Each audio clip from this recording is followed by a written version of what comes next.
unapata furaha gani ndani ya moyo wako? Hivi huyo mtu unaweza ukamsahau? Unaweza kumsahau aliyekusaidia kulipa deni? Haiwezi kutokea. Ndivyo inavyotakiwa tutembee na Mungu, tutembee na nguvu za Mungu, tutembee na ule muujiza ambao Bwana ametutendea. Bwana Yesu asifiwe sana. Walokole tunadharaulika nje kwa sababu hiyo hatutembei na ule muujiza ambao Bwana ametutendea. Bwana Yesu asifiwe sana.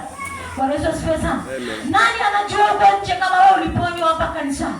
Nani alijua kwa nani atajua kule nje kama wewe mapepo yalitolewa hapa? Ni nani aliyejua? Shuhuda ni wewe. Tuma balozi wa Yesu Kristo. Bwana Yesu asifiwe sana. Biblia inasema sisi tuma balozi wa Yesu Kristo. Sisi tuma shahidi. Tunapaswa kushuhudia yale matendo ya Mungu aliyotutendea. Bwana Yesu asifiwe sana.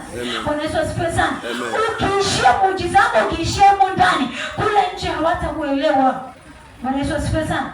Ndio maana utasikia walokole bwana hawana chochote. Maskini walokole, wenye hali mbaya walokole, tunafuta kwa jina la Yesu. Bwana Yesu asifiwe sana. Tunatakiwa tutembee na miujiza yetu kama tumempata Yesu Kristo. Ndiye Bwana wa vitu vyote. Kwa nini tusimiliki vitu vyote? Na vyote ni vya mali ya Bwana.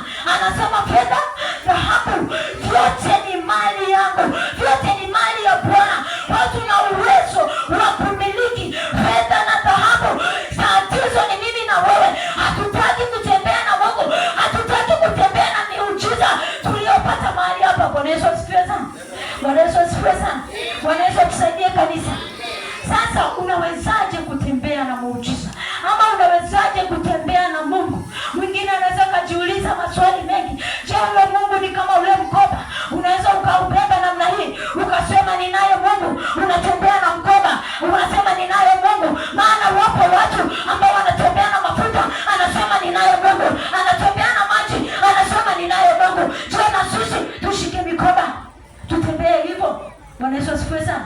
Kuna viashiria au kuna namna ambayo Mungu anataka tuwe ili Mungu adhirike ndani yetu. Bwana Yesu asifiwe sana. Bwana Yesu asifiwe sana. Bwana Yesu asifiwe sana.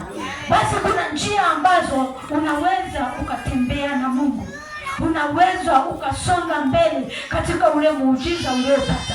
Unaweza ukauchochea ule muujiza uliopata. Simaanishi kwamba ukiombewa mahali hapa kwamba shetani ndio atakuwa amekuacha moja kwa moja. Hapana. Shetani bado anakuwinda, lakini jukumu la kulinda ule muujiza